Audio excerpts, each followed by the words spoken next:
semua kekuasaan, semua bentuk negara sekarang ini, hari ini di seluruh dunia adalah negara bangsa, negara watoniyah. Sudah tidak ada negara khilafah dimanapun, sudah tidak ada. Sampai di Arab pun sudah bukan khilafah lagi. Nah, yang menjadi masalah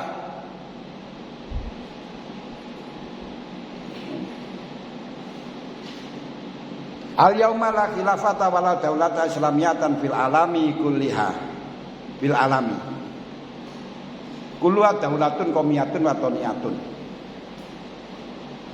Sekarang ini tidak ada khilafah, tidak ada daulah Islamiyah di dunia. Semua dunia daulah qaumiyah watoniyah. Fi ma madha kana syiar alladhi yahmilul muslimun fi musim haji wal alam al-islami. Kalau dulu waktu haji yang dibawa bendera Islam, karena yang melaksanakan haji itu juga tidak hanya Islam saja. Wa fil usril akhadir, sekarang ini, masa sekarang ini, kana syiar wal alam al-watani, semuanya membawa bendera kebangsaan negaranya masing-masing. Bagadzalika al-hujjat al-indonesiun kana syi'arun wa al-amum al-watani al-ahmar wal-abyad. Demikian pula haji-haji Indonesia, syiarnya yang dibawa adalah negara atau syiarnya negara bangsa atau bendera negara bangsa, yaitu merah putih. Malaysia pun juga demikian, putih merah. Wa fi usrinal hadir dalam hafid al-ummah fi watanin ala syarafiyah kasafatan haratan hadim. Kalau sekarang kita tidak menjaga persatuan negara bangsa dengan kelebihannya, dengan kemuliaannya, tentu akan hancur, akan guling. Makanya harus kita mempertahankan negara bangsa itu. Wa ma'adzalik yajib an takuna azamatu Indonesia maskhubatan wa mulawanatan bi ruhil Islam alladzi wa rahmatun lil alamin. Akan tetapi harus ada ruhul Islam. Jadi tidak formalnya Islam, tapi yang terpenting adalah ruhul Islam. Kalau ruhul Islam tentunya akan selalu berbeda-beda dengan situasi, kondisi, dan domisili sesuai dengan esensinya ajaran Islam. Dalam fikih kita pun juga demikian. Yang dipakai itu sudah ruhul Islam. Contoh saja, kalau sampean melihat dalam Fathul Mu'in bahwa ikrarnya orang marid dengan orang dalam waktu sehat tidak ada yang diprioritaskan, harus sama. Bahkan ikrarnya marid terhadap ahli waris ketika waktu sakit itu diterima dengan alasan ya annaha fi hadil khalah yakdubul kadzib yakdubul kadzib. Orang-orang yang biasa bohong saja sudah waktunya, sudah saatnya untuk tobat, untuk jujur. Ini teks yang ada. Tapi khilafan dijam'in ma minhum al-Qofal. Sebagian ulama dan termasuk Imam Qofal enggak setuju. Wa fi zamaninal fasid, dalam zaman yang di sana itu fi fasad di zaman masih perlu dicurigai. Makanya bagi orang yang dicurigai tetap enggak diterima, karena zaman sekarang ini zaman sudah rusak, orang sudah akan mati saja tidak mau tobat. Nah, ini mengajak pakai ruhnya itu yang penting kejujurannya, keadilannya. Makanya kalau secara formal di situ asalnya diperbolehkan karena kondisi waktu dulu itu banyak orang yang mestinya sudah waktunya tobat, tapi sekarang orang-orang sudah akan mati saja sudah tidak tobat, ya harus dirubah. Mungkin harus dirubah. Ini yang dimaksudkan adalah pakai ruhul Islam. Fikih-fikih itu perlu dikaji. Contoh saja, kalau di dalam fikih formal, kalau memang itu sudah ada transaksi halal. Nah, kalau tidak transaksi haram, dihukumi ghasab. Tapi tidak seperti itu yang terjadi. Bagaimana? Kalau kita kaji dengan fikih secara totalitas, seperti orang yang menawari kita makan, namun kita tahu bahwa dalam menawarinya itu hanya humratus syafah, basa-basi istilahnya, abang-abangi lambi, kita ikut haram. Haram, kenapa? Karena ada korenah yang sehingga bisa merubah dari fikih yang formal menjadi esensial. Demikian pula dalam masalah transaksi, seakan ketika tidak ada transaksi maka halal, kalau tidak ada transaksi haram. Namun Ibnu Hajar sendiri ketika ditanya, Bismillah, Ibnu Hajar rahimahullah, hal aqdu syai'in bi ilmi ridho khasun bidyafah amun fi kulli syai'. Apakah mengambil barangnya seseorang yang diketahui ridho itu khusus pada diafah, apa semua sesuatu yang ulima ridho khala aqduhu? Dia mengatakan amun fi kulli syai'. Alladzi ulima ridhohu khala aqduhu summa in kana khilafuhu fa alaihi dhaman. Jadi kita harus melihat situasi kondisi. Makanya kalau kita terus seperti pakai secara formal, ya, sekarang itu warung-warung sudah tidak ada kita transaksi, itu nggak ada. Nah, langsung kita makan begitu saja, itu nggak ada. Gimana? Tetap halal sudah. Ulima ridho esensinya karena ridho, akad itu tidak ada di dalam hadisnya, di dalam Qur'annya, hanya adanya akad ijab dan qabul itu dilaksanakan karena untuk menunjukkan ridho, sedangkan ridho adalah khofi. Nah, makanya kita tidak terfokus dengan formalnya saja, tapi esensinya. Yang penting sudah kita ketahui ridho boleh, dan ridho itu perlu tidak hanya ridho itu tidak diimplementasikan dengan kata-kata, tapi harus korenah, karena yang dimaksudkan ridho itu adalah tibi nafsin, betul-betul tibi nafsin, walaupun toh lesannya ridho seperti halnya SDSB, sumbangan dana sosial berhadiah, tapi kan korenahnya dia itu bukan untuk nyumbang, tapi hanya untuk judi, makanya tetap itu diharamkan. Nah, ini yang disebut dengan esensinya harus cocok dengan Islam, tidak dengan formalnya. Ini yang cerdas semacam itu, misalnya semacam itu. Ifakis malam yudhkar. Dikiaskan hal-hal yang belum ada dalam sekarang ini. Jadi kembalikan semuanya itu kepada esensinya. Di dalam rumusan fikih kebangsaan yang terpenting adalah esensinya. Lah, apa esensinya? Itu nanti aja dulu, terlalu panjang. Nah, lalu kalau sudah dikatakan sekarang sudah tidak ada negara daulah Islamiyah, tidak ada khilafah nubuwah. Lalu bagaimana dengan adanya khilafah yang sudah terjadi? Apakah itu bukan syariat Islam, bukan cocok dengan Islam? Apakah tidak harus kita perjuangkan?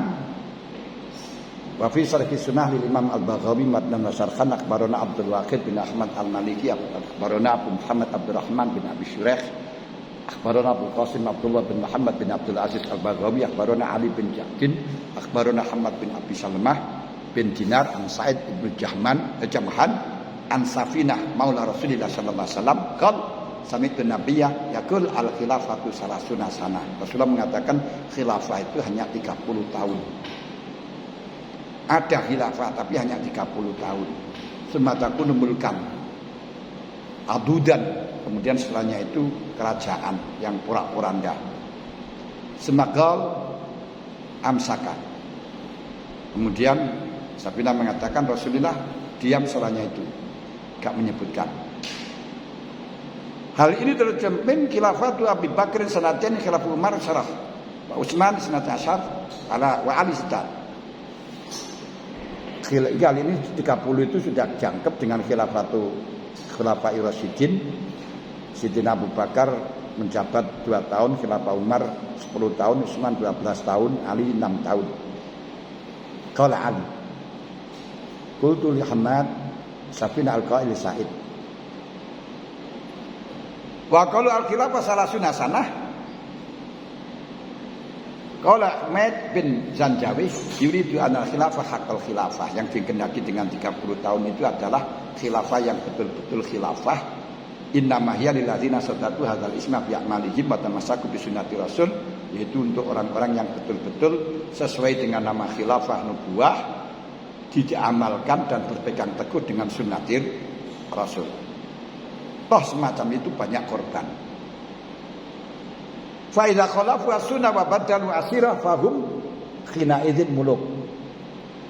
Kalau sudah bertentangan dengan sunnah, sudah merubah sirah, merubah perilaku Rasul, bukan perilaku Rasul, jadi merubah sepak terjangnya dengan sepak terjang Rasul, berarti bukan namanya khilafah lagi, namanya muluk. Wa in kanat asamihim al-khulafa, walaupun namanya khilafah. Wala ba'sa yuqama ayusammal qa'ib bi umuril muslimin amiral mu'minin wal khulafa. Tidak masalah orang yang mengurusi permasalahan orang Islam disebut dengan Amirul Mukminin, juga disebut dengan khulafa. Makanya Jokowi itu bisa disebut dengan khalifah, tidak masalah. Wa in kana mukhalifan li ba'di syari a'immatul adli, walaupun tidak sesuai dengan perilakunya imam-imam yang adil, liqiyami bi amril mukminin wasamil mukmin lahu, karena dia mengurusi tentang permasalahan orang Islam dan orang mukmin juga sami'na wa ata'na, mengikut, memperhatikan, seperti di Indonesia. Wa sama khalifatan, dan disebut dengan khalifah tidak masalah. Li anna khalafal madhi qablah, karena telah menggantikan pada orang-orang yang sebelumnya. Wa qama maqamahu, seperti Jokowi telah khalifahnya SBY khalifahnya, Megawati khalifahnya, Gus Dur khalifahnya, siapa itu yang ahli elektro kalian itu, Pak Habibie khalifahnya, Pak Harto khalifahnya Pak Karno termasuk ahli Syaukah Ad-Darwi gitu ya. Wa qala Nawawi fi Syarhil Arba'in, Nawawi ba'da antu fi Ali radhiyallahu anhu buyi al-Hasan khalifatan. Setelah wafatnya Sayyidina Ali, lalu Sayyidina Hasan telah dibaiat sebagai khalifah. Wa makasa fil khilafah sitata ashhur, beliau di dalam khilafah megang 6 bulan. Wa qala ulama tarikh ya tatimatu salasin, ini penyempurna 30 tahun karena Sayyidina Ali 6 tahun itu kurang sempurna, untuk disempurnakan oleh Sayyid Hasan. Tapi lah hajat latimat satu aman al-mazkur fi hadis al-khilafatu salasuna aman summa yakunu ba'da dzalikal muluk al-hudud wa hadza amrun tarikhina hajatan lana fil khawdi. Ini merupakan sejarah yang tidak bisa kita kritisi, ya memang kejadiannya semacam itu. Kenapa dan mengapa tidak usah kita tanyakan, sudah terjadi kok. Fa baya'a arba'una alfan min al-Irak, akhirnya Sayyidina Hasan dibaiat oleh 40.000 ahli Irak. Cuman wazaba liyaltaqi ma Muawiyah. Setelah 6 bulan beliau pergi bertemu dengan Muawiyah. Falamal taqal jaisan, ketika tentaranya Sayyidina Hasan dan Muawiyah bertemu, ro'a annahu in kana khalifan aw maghluban fala budda min iraqatid dima. Beliau berfirasat, saya menang atau kalah pasti akan mengalirkan darah, pasti akan terjadi pembunuhan, pasti akan terjadi korban. Karenanya wala budda min qatlil anfus, dan pasti akan terjadi saling membunuh. Wala budda min doqoya minal janibain, tentu ada pengorbanan dari kedua pihak. Faro ayatul kal amro li Muawiyah, akhirnya beliau mengalah diberikan kepada Muawiyah. Ini sepertinya Gus Dur tidak ada jabatan yang perlu dipertahankan. Yang diprioritaskan adalah keselamatan bangsa, bukan jabatan. Saling rukun, tidak saling membunuh. Walam yunasi'u hiknan lidima, dan Sayyidina Hasan tidak melawan kepada Muawiyah, sudah serahkan saja. Karena apa? Hiknan lidima, untuk melindungi saling pembunuhan. Makanya Gus Dur tidak mau ketika orang-orang NU siap untuk menghalau, untuk menghadang atas pelengserannya. Malah marah Gus Dur. Wa kata Basyuruddin wa kubilat bi kamiliha, dan beliau menulis dengan syarat-syaratnya dan diterima semuanya oleh Sayyidina Hasan. Tidak usah syarat-syaratan, terima semuanya, enggak apa-apa. Wa haqqallahu ma qala Rasulullah sallallahu alaihi wasallam yuslihullah bihi baina taifatain. Nyata bahwa apa yang dikatakan Rasulullah, Sayyidina Hasan telah mendamaikan dua kelompok yang mestinya sudah hampir perang, tentaranya Muawiyah dengan tentaranya Said Hasan. Akhirnya enggak jadi peperangan rukun. Wah, inilah seperti yang dilakukan oleh Gus Dur, di mana waktu niku sudah moncong meriam sudah diarahkan pada istana. Yang orang-orang Islam, pendekar-pendekar sudah dikumpul semuanya. Gus Dur malah marah, mengatakan tidak ada jabatan yang perlu dipertahankan. Yang terpenting kerukunan, yang terpenting kedamaian keseluruhannya. Inilah yang ditiru oleh kiblatnya beliau kepada Sayyid Hasan. Yes. Ini sejarah berhentinya khilafah. Tapi kalau namanya khilafah saja itu sampai pada abad ke-7, yaitu sampai habisnya khilafah Abbasiyah. Karena setelahnya khilafah Umayyah hanya 2 tahun, terus diteruskan dengan khilafah Abbasiyah. Tapi itu khilafah namun asamihim saja, namanya saja, akan tetapi bentuknya sudah bukan khilafah lagi. Lalu kalau sudah demikian, bagaimana hukumnya kita mendirikan khilafah Islamiyah atau khilafah nubuwah sebagaimana yang didengung-dengungkan oleh HTI? Yang penting khilafah. Umat Islam tidak akan pernah selesai, tidak pernah bisa negara tidak bisa rukun, tidak bisa sukses tanpa ada khilafah. Nah, ini yang kita bahas. Apakah wajib kita mendirikan daulah al-Islamiyah, khilafah nubuwah? Fa'lam annal imamata maudu'atun li khirasatid din wa siyasatid dunya bil qisti wal adl. Perlu kita ketahui bahwa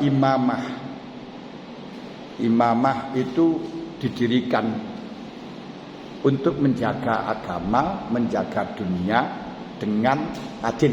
Itu yang pokok, yang penting, yaitu ruhud dinnya adalah adil. Maka huriyah, kemerdekaan seseorang melakukan apapun itu ruhud din. Wa aqdal liman yaqumu biyafil ummah wajibun bil ijma'. Karenanya kita mendirikan imamah, mendirikan pemerintahan untuk khirasatuddin dan siyasatud dunya bil qisti wal adli, wajib dengan konsensus. Wajib adanya pemerintah, enggak boleh suatu negara tidak ada kepemerintahan. Cuman walaupun di situ wajib bil ijma', waktu ini fa fi wujubiha, masalah kewajibannya ini dari sisi apa, ini masih diperselisihkan. Hal wajibat bil akli atau syar'i, kewajibannya dengan hukum akli atau dengan hukum syar'i. Faqala ta'ifatun wajibat bil akli, sebagian golongan mengatakan wajib dengan dasar hukum akli bukan hukum syar'i. Tidak mungkin kita akan rukun, tidak mungkin kita akan hilang tidak mungkin akan selesai kezaliman tanpa ada pemerintahan. Kenapa kok di situ jenakan lima fi tibail qala min taslim li zaimin yamna'uhu min atazallum wa yafsidu bainahum bi tanasub wa takhassum. Karena kebiasaannya atau karakternya orang-orang yang punya akal selalu menyerahkan permasalahannya kepada pimpinan yang bisa menghalangi, bisa mencegah, bisa menyelesaikan tentang kezaliman, bisa memecahkan atau memutuskan persengketaan dan permusuhan. Nah, makanya yang terpenting niku siasah adalah imam sing adil. Nah, kalau kita ingin mendapatkan pemerintah yang adil, tidak usah kita menuntut pemerintah untuk adil, tapi jadilah orang adil, tentu akan mendapatkan pimpinan yang adil. Kanjeng Nabi mengatakan sa'dikum zamanun man yafiruna 'alal ulama wa yabtaliyallahu bisalah sati asya. Jadi besok itu akan terjadi orang-orang yang sudah meninggalkan ulama akan diuji oleh Allah dengan 3 hal. Pertama, yumitahu bi ghairi wa ayakhruja minad dunya bi ghairi iman. Kedua, ayarfa Allah barakata hasbih. Yang ketiga, ayusalitallahu sultanan zaliman. Akan dipimpin dengan sultan yang zalim. Selama masyarakatnya itu masih zalim, ya pimpinannya juga akan zalim. Cara logika dan realita. Lek perampok pimpinannya ya perampok. Kalau perampok ada pimpinannya apa? Perampok yang lebih geng. Nah, preman juga punya pimpinan. Pimpinannya siapa? Ya preman. Preman yang lebih geng. Petani, ya pimpinannya ya petani yang lebih hebat. Makanya ada kelompok tani. Santri pimpinannya ya santri. Maling pimpinannya ya maling. Terus siapa sajalah. Sepak bola, ya tidak ya pemain sepak bola. Mahasiswa pimpinannya ya mahasiswa yang lebih senior. Tapi semuanya itu. Makanya kalau orang-orang itu zalim, pimpinannya orang yang lebih zalim. Kalau ingin pemerintahnya tidak zalim, kamu jadilah orang yang adil. Makanya pimpinannya juga akan orang adil. Kalau kamu jadi orang mukminin, maka pimpinannya juga orang mukmin. Nah, apa akan terjadi? Tidak akan terjadi. Ada pimpinan yang adil, tidak akan terjadi. Makanya khilafah nubuwah tidak akan pernah ada. Khilafah daulah Islamnya juga tidak akan pernah ada. Walaupun nanti akhir hayat nanti akan ada yang sudah jelas oleh hadis, yaitu ketika munculnya Imam Mahdi. Nah, tapi Imam Mahdi menurut Ahlussunnah wal Jamaah yang besok ketika mendekati kiamat, ketika turunnya Nabi Isa alaihissalam, tidak seperti mereka Imam Mahdi sekarang ini kan ya. Nah, ya silakan Imam Mahdi al-Muntazir, malah menurut Syiah sudah ada. Malah kalau menurut Wahabi narasinya bahwa Imam Mahdi sudah lahir begitu. Tanda-tandanya ya situ kok semuanya. Walau dal bulat lakanu faudan muhmalin. Kalau tidak ada pemerintahan tentu akan menjadi porak-poranda yang tidak terurus. Waham jan mudhain, dan akan menjadi hal yang porak-poranda yang tersia-siakan. Ini semuanya ada pimpinan dan selalu pimpinan sesuai dengan yang dipimpin. Di sini kemang, pimpinan yang dipimpin itu santri ya pimpinannya santri, yang dipimpin itu orang-orang tukang judi, pimpinannya juga penjudi yang lebih senior, semuanya wis. Nah sementara ini kita ingin menuntut pemerintahan adil, tapi kita tidak mau adil. Bagaimana kan terjadi ada pemerintahan harus adil dong? Kita memilih pemerintah saja milih yang bayar, bukan milih yang benar. Gak akan mungkin terjadi. Dan khilafah nubuwah sampai sekarang tidak akan pernah ada. Kenapa? Khilafah nubuwah itu tidak saya tulis kalau di dalam kitab Ta'rifat itu disebutkan man lau yasatun amatun fid dunya wal akhirah. Orang yang punya kekuasaan otoriter ngurusi dunia dan akhirat. Apa ada seluruh dunia yang sekarang itu disunggani, diikuti oleh semuanya orang. Mustahil adatan. Walaupun nanti akhirnya ada yaitu Imam Mahdi. Kalau Rasulullah pada zaman Rasul bisa, karena Kanjeng Nabi juga legislatif, eksekutif, yudikatif semuanya satu. Otoriter yang menghukumi segala-galanya adalah Kanjeng Nabi, dan semuanya sami'na wa ata'na. Nah, semuanya sami'na wa ata'na.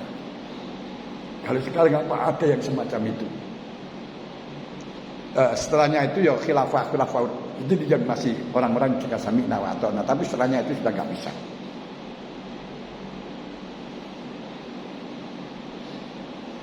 Wa qala taifatun ukhra bal wajibat bisyar'i dunal akli. Ada yang mengatakan wajib secara syariat bukan akal, berarti kalau kita tidak membentuk pemerintahan hukumnya haram. Li'anal imam yakumu bi umuri syariatin qad kana mujawwazan fil akli ala yarida ta'abbud biha. Karena imam itu mengurusi tentang perkara syariat yang menurut akal bisa terjadi, tidak ada ta'abbud dengan umuri syariah. Karena mujawwazan fil akli, secara akal itu diperbolehkan ala yarida ta'abbud biha, tidak akan ada ta'abbud, tidak akan ada dogmatif dengan adanya umuri syariah. Falam yakun al-aqlu mujiban laha, akal tidak mewajibkan apapun. Tapi yang mewajibkan itu adalah syariat. Enggak ada sesuatu yang di situ itu dihalalkan secara akal, yang dihalalkan berarti ya syariat. Wa inna ma aujabal aqlu yamna'u waqiti nafsa minal uqala an tazallum wa taqattu. Sedangkan akal itu hanya mencegah jangan sampai terjadi tazallum, jangan terjadi saling bersengketa, jangan sampai terjadi porak-poranda, jangan sampai terjadi saling taqattu, saling putus persaudaraan. Wa ya'khudhu bi muqtadal adli fi tanasub wa tawassul. Dan cara akal Akul wahid akan mengambil sesuai dengan ketentuan adil, tanah suku parwedang ya adil, saling tawasul, saling bersatu. Faya baru biakli lah biakli ghairihi. Tentunya untuk tanasub tawasul ini mikir dengan akalnya sendiri, tidak dengan orang lain. Cuman walakin ja'asyar bi taqbidul umur ila waliyyi fiddin. Walaupun akal itu mujawizan fil akli ala yang tidak ta'abud, dia tidak ada ta'abud dengan umur syariah, akan tetapi syariat telah menyerahkan permasalahan syariat terhadap penguasa di dalam agama. Qala Allahu azza wa jalla ya ayyuhalladzina amanu ati Allah wa ati rasul wa ulil amri minkum. Ini dalil yang mengatakan wajibnya syariat. Fa faradu alana ta'atu ulil amri fina. Ternyata syariat telah mewajibkan kita untuk mengikuti ulil amri, yang berarti ulil amri itu siapa? Wahum ala imma al-muta'ammirun alaina, pemerintahan yang menguasai kita. Yes. Nah, dari sini ya ayyuhalladzina amanu, wahai orang yang beriman, taatlah kepada Allah, terus taatlah kepada Rasul. Ini kalau kita analisis, setelahnya Allah merintahkan taat kepada Allah, kok masih memerintahkan taat kepada Rasul, ini menunjukkan bahwa Rasul akan melakukan kebijakan-kebijakan yang tidak disebutkan di dalam Al-Quran. Kalau di situ Rasul sudah pasti sesuai dengan kebijakan Al-Quran yang ada dalam Al-Quran, tidak ada istilah atiur Rasul. Demikian pula kalau disebutkan ulil amri minkum, berarti ada kebijakan-kebijakan, ada ulil amri yang tidak sama dengan kebijakan Rasul atau yang tidak ada dalam kebijakan Rasul. Nah, kalau sudah tidak ada yang dalam kebijakan Rasul, makanya kita mengikuti kita ya diperintahkan pula untuk mengikuti ulil amri. Nah, dalam hal ini kalau kita mengikuti pendapat dari ulama fuqaha seperti Imam Ghazali, bahwa pemerintah itu memang urusan akhirat, perintah agama, tapi darajatin saniyah, tidak darajatin wahidah, tidak darajatin awal. Tidak hanya itu saja, fikih itu bukan urusan akhirat. Fikih niku hanya urusan dunia, sedangkan urusan akhirat fi darujatin saniyah, karena menjadi pelantara. Yang andai kata semuanya manusia rukun komitmen dengan syarat semuanya, nggak perlu ada fuqaha, nggak perlu ada fatwa, nggak perlu ada pemerintah. Nah, diperlukan itu karena saking tazalum, saling zalim-zaliman satu dengan yang lain, sehingga diperlukan adanya pemerintah, sehingga diperlukan adanya pemerintahan yang mengatur kedua-duanya. Itu permasalahannya semacam itu sebenarnya. Andai kata semuanya rukun, ya sudah,